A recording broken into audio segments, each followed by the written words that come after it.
All right, second graders, we are going to be using our paper vertical today. And this trapezoid shape is going to be traced at the very bottom of your vertical tall paper. If you line that trapezoid up on your paper, you really don't even have to trace the bottom because that edge fits perfectly. What we do have to do is we have to worry about these little black marks. What I'm going to do is I slid the trapezoid up just a little bit, and I'm going to make a little mark along the edge of my paper where every one of those little black marks is. I'm going to do the same thing at the top of my trapezoid. I'm making a tiny little mark, not big, right along the top edge of that trapezoid. My next step on this part is to make a line from the top corners of the trapezoid that stretches to the top of my paper. Now I know my paper gets a little cut off in this video, but I'm gonna put my pencil on that corner and I'm gonna line my ruler up. And what I'm looking for is that the top of my ruler should touch the top of the paper. If it's tilted a little bit, that tells me my line is gonna be tilted.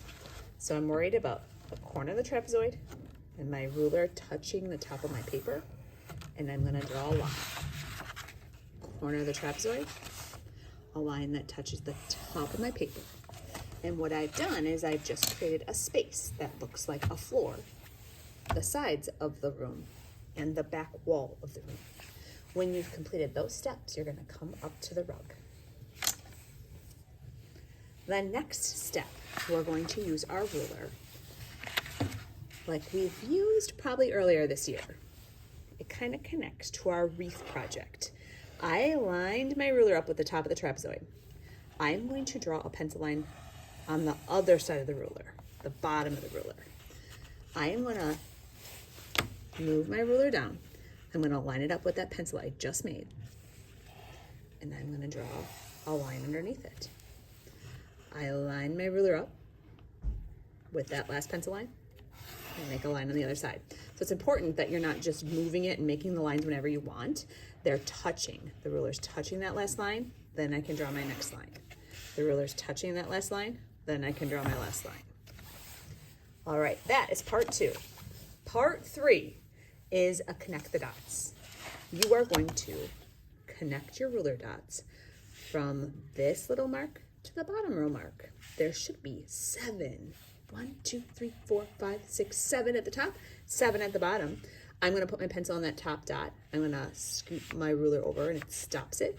And then I have to move the ruler at the bottom to line up right there. I'm gonna put my pencil on my next mark, move my ruler over, and I'm gonna pivot so it touches the mark at the bottom. You're gonna notice that these lines are kind of tilted, angled in. The middle one is almost straight up and down. And then the other side, kind of diagonal, it's the other way.